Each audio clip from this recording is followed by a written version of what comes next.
دیکھنے والے کہا کرتے ہیں اللہ اللہ، یاد آتا ہے خدا دیکھ کے صورت تیری۔ اللہ نے صورت ہی ایسی بنائی، جمال ہی ایسا دیا، خوبصورتی ہی ایسی دی کہ جو حضور کو دیکھتے وہ دیکھتے ہی رہ جاتے۔ تو کتنے لوگ تھے کہ جنہوں نے محض حضور کو دیکھا، پھر اس کے بعد لب کھلے تو کلمہ ہی جاری ہوا۔ وہ خوبصورتی اور وہ جمال اللہ نے اپنے محبوب کو عطا کیا۔ آقا کریم علیہ الصلوۃ والسلام کا ایک ایک عضو بدن خوبصورتی کا مرقع تھا، بلکہ خوبصورتی کا معیار تھا۔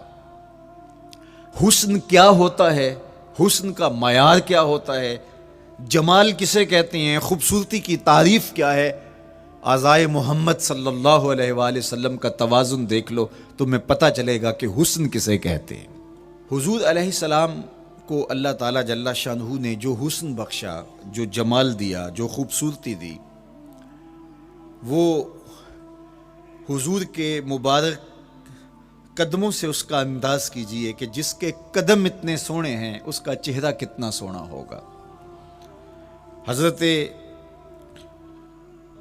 عبداللہ بن بریدہ رضی اللہ تعالی عنہ حضور کے مبارک قدموں کا ذکر کرتے ہوئے وصف جمال محمد کی کہانی چھیڑتے ہیں اور فرماتے ہیں کان رسول اللہ صلی اللہ علیہ وآلہ وسلم احسن البشر قدما، کہتے ہیں کہ کائنات میں جتنے سونے قدم میرے حضور کے تھے کسی کے تھے ہی نہیں۔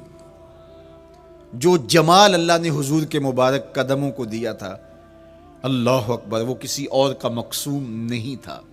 خوبصورت قدم۔ اور حضرت انس رضی اللہ تعالیٰ عنہ، حضرت ابو ہریرہ رضی اللہ تعالیٰ عنہ، اور حضور کے وصاف ہیں حضرت ہند بن ابی حالہ رضی اللہ تعالیٰ عنہ، یہ حضور کا حلیہ بیان کرتے ہیں۔ حضرت امام حسن بن علی رضی اللہ تعالیٰ عنہ نے حضرت ہند بن ابی حالہ کو ایک دن کہا کہ مجھے اپنے آقا و مولا کا حلیہ بتاؤ، تو انہوں نے حضور کا حلیہ بیان کیا۔ یہ حضور کے وصاف ہیں، چونکہ انہوں نے حضور علیہ السلام کو بہت قریب سے دیکھا اور آقا کریم علیہ السلام کی زیارت سے مالا مال ہوئے۔ ویسے حضرت امام حسن نے بھی تو حضور کو دیکھا تھا، اور بھی اصحاب نے حضور کو دیکھا تھا۔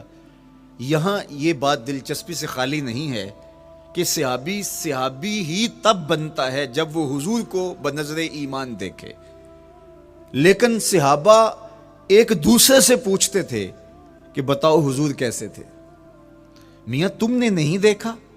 تو وہ کہتے تھے دیکھ کر بھی نہیں دیکھا۔ صرف چند لوگ ہیں جو حضور کا حلیہ بیان کرتے ہیں۔ اس کی کیا وجہ؟ تو علماء نے لکھا کہ حضور کے چہرے پہ جلووں کی تابش ایسی تھی اور حضور کا جمال ایسا تھا اور اس کی چمک ایسی تھی کہ کسی میں ہمت ہی نہیں تھی کہ وہ جی بھر کے دیکھ سکے۔ تو بعد میں ایک دوسرے سے پوچھتے تھے بتاؤ تم نے دیکھا تو حضور کیسے تھے؟ اگر ان لوگوں کی تعداد میں آپ کو بتاؤں تو 3 درجن سے زیادہ نہیں ہوگی جو حضور علیہ السلام کے وصاف ہیں، حضور کے حلیہ نگار ہیں، جو آقا کریم علیہ الصلوۃ والسلام کی صورت کا نقشہ بیان کرتے ہیں۔ دیکھا 1,24,000 اصحاب نے ہے، لیکن جو وصف بیان کرتے ہیں، شمائل رسول کو بیان کرتے ہیں، ان کی تعداد 3 درجن سے زیادہ نہیں ہے۔ اور یہ بھی وہ لوگ ہیں جنہوں نے حضور کو بچپن میں دیکھا، جنہوں نے حضور کو سوئے ہوئے دیکھا، حضور کو بہت قریب سے دیکھا۔ حضور علیہ الصلوۃ والسلام کے پاس ان کا آنا جانا بہت زیادہ تھا، اس طرح انہوں نے حضور علیہ السلام کو دیکھا۔ حضرت حسان بن ثابت رضی اللہ تعالی عنہ فرماتے ہیں کہ میں جو حضور کا حلیہ بیان کرتا ہوں تو اس کا سبب یہ ہے کہ میرے پاس حضور کو دیکھنے کا ایک طریقہ آ گیا تھا۔ فلما نظرت الى انوارہ فودعت کفی علی عینی خوفا من ذہاب بصری، کہا کہ جب میں حضور کو دیکھتا تھا تو اپنی آنکھوں پر انگلیاں رکھ کے انگلیوں کی اوٹ سے دیکھتا تھا کہ حضور کے جلووں کی چمک سے میری آنکھوں کی بینائی نہ جاتی رہے۔ یہ کون کہہ رہے ہیں؟ حضرت حسان بن ثابت رضی اللہ تعالیٰ عنہ۔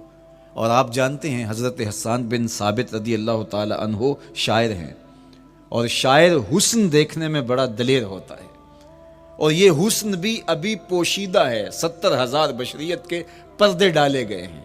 اگر یہ حسن بے نقاب ہوتا تو کوئی جلووں کی تاب ہی نہ لا سکتا۔ یہی بہتر ہے کہ وہ پردے میں رو پوش رہے، وہ اگر پردہ اٹھا دے تو کسے ہوش رہے۔ کس کی ہمت تھی؟ اب چھپا ہوا مستور حسن بھی اگر دیکھتے ہیں تو آنکھوں پہ انگلیاں رکھ کے دیکھتے ہیں، اور بیان کرنے والوں کی تعداد میں نے عرض کی کہ 3 درجنوں سے زائد نہیں ہے۔ تو یہ وہ لوگ ہیں جنہوں نے حضور کو دیکھا۔ اب امام حسن پوچھ رہے ہیں حضرت ہند بن ابی حالہ رضی اللہ تعالی عنہ کو کہ آپ نے حضور کو دیکھا تو مجھے بتائیے میرے نانا کا جمال کیسا تھا۔ تو حضرت ہند بن ابی حالہ نے حضور کا حلیہ بیان کیا۔ تو جب حضور کے قدموں کی کہانی انہوں نے بیان کی تو حضرت ہند بن ابی حالہ نے کہا کان نبیو صلی اللہ علیہ وآلہ وسلم شسن القدمین والکفین، حضور علیہ السلام کے مبارک قدم اور حضور کی ہتھیلیاں پر گوشت تھے۔ یہ حضور علیہ السلام کے مبارک قدموں کا جمال بیان کرتے ہیں۔ اللہ اکبر۔ اور حضور علیہ السلام کے قدموں کے بارے میں امام ترمذی جو شمائل میں حدیث لائے ہیں اس میں انہوں نے یہ بھی بیان کیا کان رسول اللہ صلی اللہ علیہ وسلم مسیح القدمین، حضور علیہ السلام کے مبارک قدم ملائم تھے، خوبصورت تھے، کھردرے نہیں تھے، کوئی پھٹن نہیں تھی۔ عمومی طور پہ قدم پھٹ جاتے ہیں اور ایڑیاں بہت سارے لوگوں کی پھٹ جاتی ہیں تو وہ خوبصورتی باقی نہیں رہتی۔ تو وہ کہتے ہیں کہ حضور مسیح القدمین تھے، اور جب آقا کریم علیہ السلام کے مبارک قدموں پہ پانی ڈالا جاتا تو وہ ڈھل کے نیچے چلا جاتا۔ یہ تھا حضور کے قدموں کا حسن اور حضور کے قدموں کا جمال۔ اچھا، آقا کریم علیہ السلام کی جو مبارک ایڑیاں تھیں وہ زیادہ پر گوشت نہیں تھی، ان کے اوپر گوشت زیادہ نہیں چڑھا تھا، اس لیے کہ ایڑیوں کا زیادہ پر گوشت ہونا ایڑیوں کے حسن کو زائل کر دیتا ہے۔ حسن کا مرقع ہی جمال مصطفیٰ ہے، تو اس لیے اللہ نے ایک ایک عضو کو تراش کر کے بنایا ہے، بلکہ پوچھ پوچھ کے بنایا ہے۔ جس طرح حسان بن ثابت رضی اللہ تعالی عنہ کہتے ہیں کَأَنَّكَ قَدْ خُلِقْتَ كَمَا تَشَاءُ، محبوب مجھے تو یوں لگتا ہے جس طرح آپ کے رب نے آپ کو آپ سے پوچھ کے بنایا ہے کہ محبوب بتاؤ کہ میں آپ کے اعضاء کو کیسے توازن اور کیسے حسن اور کیسے جمال دوں۔ تو حضور کی مبارک ایڑیاں یہ پرگوشت نہیں تھیں، باقی حضور کے پاؤں پرگوشت تھے اور کوئی پھٹن نہیں تھی، بالکل نرم گداس اور بالکل جو ہے وہ ملائم تھے، اور جب پانی ڈالا جاتا تو پانی ڈھل کے نیچے 1 سیکنڈ میں آ جاتا۔ یہ اللہ نے محبوب کو حسن دیا۔ حضرت ہند بن ابی حالہ نے کہا کہ حضور کے مبارک تلوے جو تھے وہ درمیان سے اٹھے ہوئے تھے، ایڑیوں سے لے کر کے انگلیوں تک یہ تلوہ کہلاتا ہے، جو اس کا نچلا حصہ جو زمین سے مس کرتا ہے، اور اس میں جو درمیان والا حصہ ہے یہ اٹھا ہوا ہو اور بالکل پاؤں سیدھا نہ ہو تو یہ پاؤں کا حسن ہے۔ پاؤں کا بالکل سیدھا ہو جانا یہ پاؤں کے حسن کو زائل کر دیتا ہے۔ اس میں تھوڑا سا خم ہو، جب چلے تو انگلیاں اور پنجے کا جو ہے وہ آگے والا حصہ زمین پہ لگے اور ایڑی لگے، اور درمیان والا حصہ زمین پہ نہ لگے، تو یہ حسن ہوتا ہے کسی کے پاؤں کے تلوے کا۔ اللہ نے محبوب کے مبارک قدم کی پشت کو بھی حسن دیا، حضور کے تلووں کو بھی حسن دیا، حضور کی ایڑیوں کو بھی حسن دیا۔ سائل الاطراف، حضور کی مبارک انگلیاں قدرے لامبی تھی، اور یہ حسن ہوتا ہے۔ انگلیاں چھوٹی ہوں، ان کا قد پست ہو تو پاؤں کی خوبصورتی دکھائی نہیں دیتی، لیکن اللہ نے اپنے محبوب کی انگلیوں کو بھی ایک لمبائی عطا کر کے اس کو بھی ایسا جمال دیا تھا، یار جو پاؤں کو دیکھتا رہے وہ پاؤں کو ہی دیکھتا رہ جائے۔ اللہ اکبر۔ اچھا، بعض احادیث میں آتا ہے کہ حضور علیہ السلام کے مبارک تلوے جو ہیں لیسا لہا اخمس، یہ لفظ ہیں کہ وہ اخمس نہیں تھے، یعنی وہ درمیان سے اٹھے ہوئے نہیں تھے۔ تو اس کا کیا مطلب ہے؟ یہ حضرت ابو ہریرہ رضی اللہ تعالیٰ عنہ سے جو مروی روایت ہے اس میں یہ ہے لیسا لہا اخمس، اور حضرت ہند بن ابی حالہ سے جو حضور کے مبارک تلووں کا حسن بیان کیا گیا ہے تو اس میں یہ بیان کیا گیا ہے کہ حضور علیہ الصلوۃ والسلام کا مبارک قدموں کا تلووں کا حسن یہ تھا کہ وہ درمیان سے تھوڑے سے اٹھے ہوئے تھے اور یہ خوبصورت پاؤں کا جمال ہوتا ہے۔ تو ان دو چیزوں میں علماء نے تطبیق کی ہے۔ اللہ ان علماء کی قبروں پر رحمت نازل کرے جو حضور کے حسن پہ، حضور کے جمال پہ گفتگو کرتے رہے، اور ایک ایک عضو پر انہوں نے کئی کئی صفحات لکھے اور کتابیں انہوں نے تحریر کی حضور کے جمال پر۔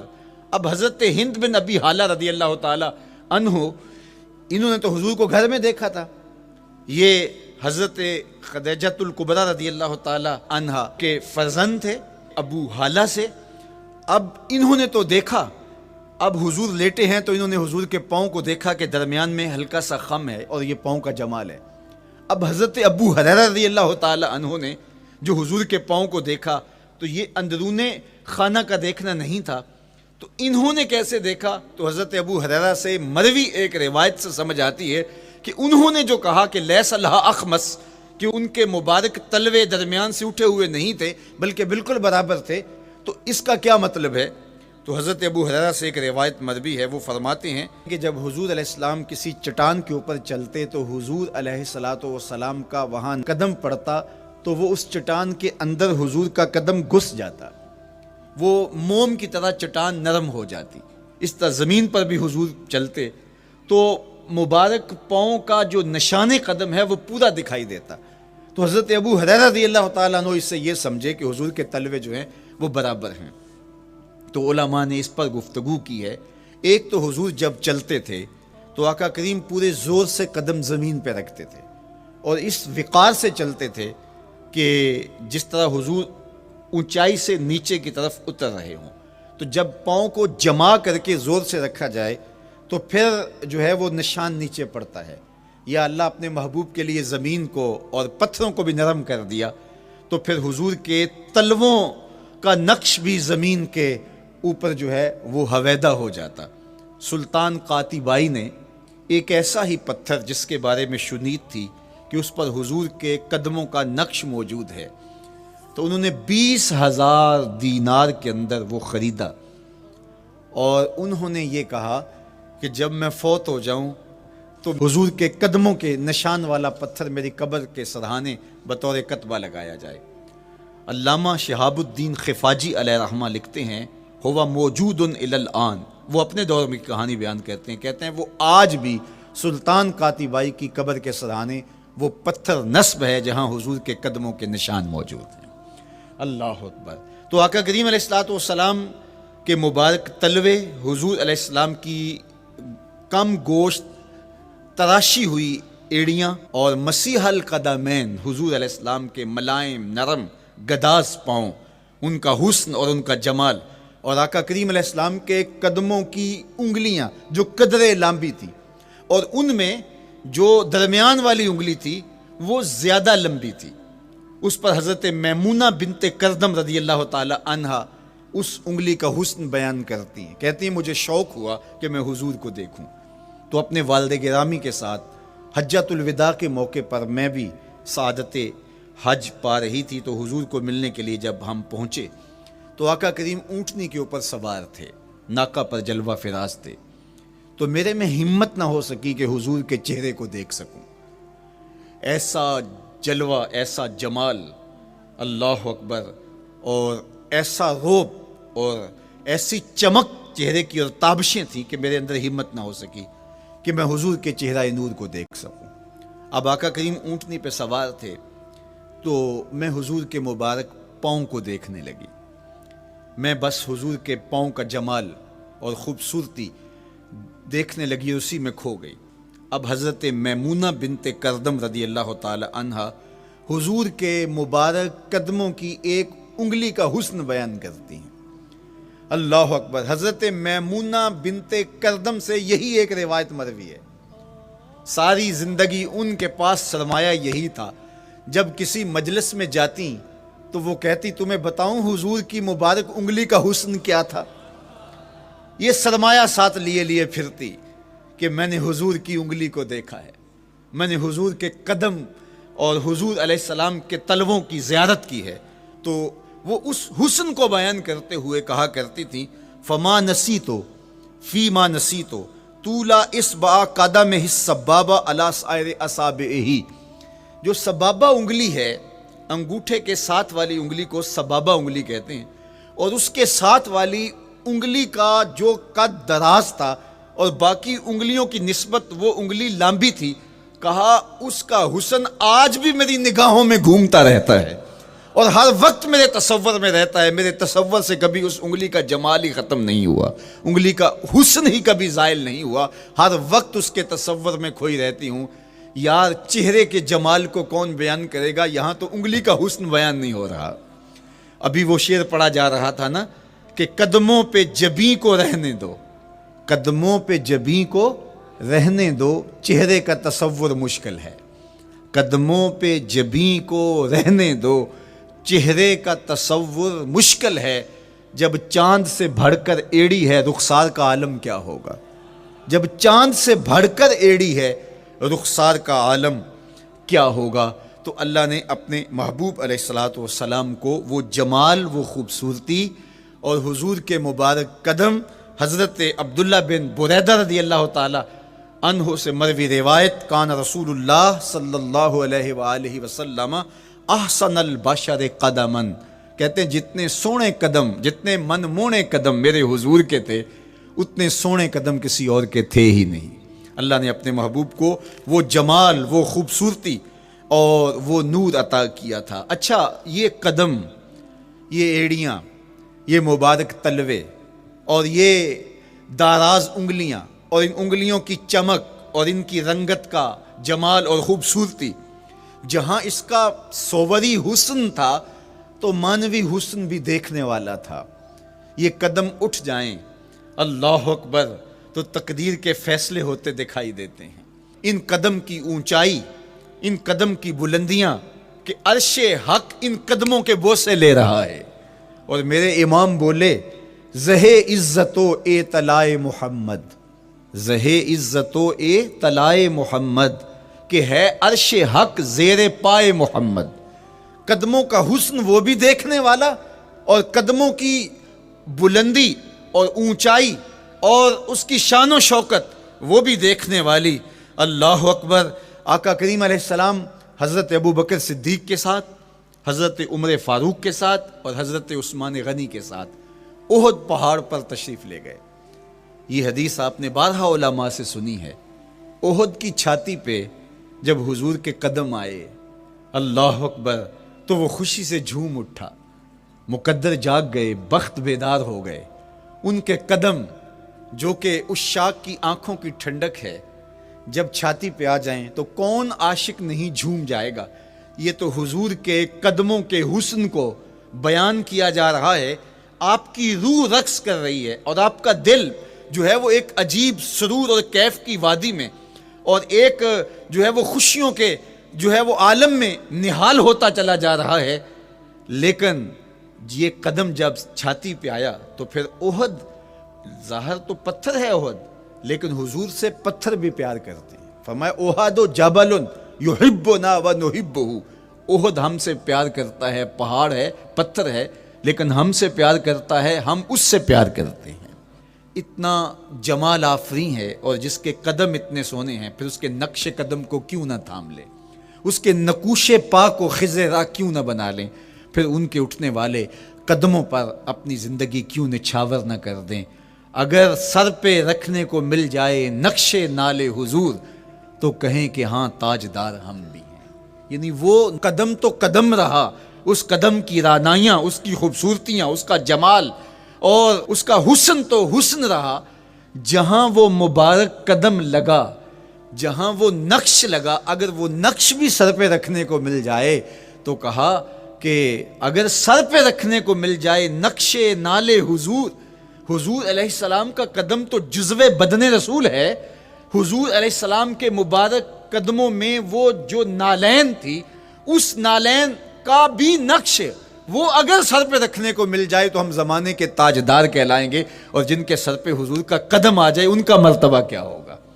تو یہاں اس نقش کو بھی دیکھیے، حضور کے مبارک قدموں میں جو نالین آیا اس کو نالین شریف کہتے ہیں، اس نال کو نال شریف یا ان نالین کو نالین شریف کہا جاتا ہے، اس لیے کہ وہ حضور کے مبارک جسم سے جڑ گئے، حضور سے ان کا ربط پیدا ہو گیا، وہ جزو بدن رسول نہیں ہیں، تو اس کا یہ مرتبہ ہے، تو پھر حضور علیہ السلام کی شان اور حضور کی عظمت کیا ہوگی، اللہ اکبر۔ بلکہ حضور علیہ السلام کے نالین جہاں رکھے جائیں، وہ کسی نے کہا نا کہ ذرے اس خاک کے تابندہ ستارے ہوں گے، ذرے اس خاک کے تابندہ ستارے ہوں گے جس جگہ آپ نے نالین اتارے ہوں گے۔ وہ جگہ جہاں حضور کے قدم نہیں، حضور کے قدموں سے مس ہوئے ہوئے نالین رکھے جائیں، وہاں جو ذرے اس نالین کے تلووں کو چومتے ہیں وہ بھی آسمان کے ستاروں سے اس شاخ کو حسین دکھائی دیتے ہیں، وہ بھی زیادہ چمکدار دکھائی دیتے ہیں، اور اس شاخ کی آنکھوں کا سرما اور ان کے دل کا قرار اور روح کی ٹھنڈک قرار پاتے ہیں۔ تو یہ ہے حضور علیہ السلام کی نسبت کا احترام اور حضور کی محبت کا اثر جو اس شاخ کے سینے میں محسوس کیا جاتا ہے۔ اللہ مجھے آپ کو اپنی خاص پناہیں، امان اور حفاظتوں کا حصاد بخشے۔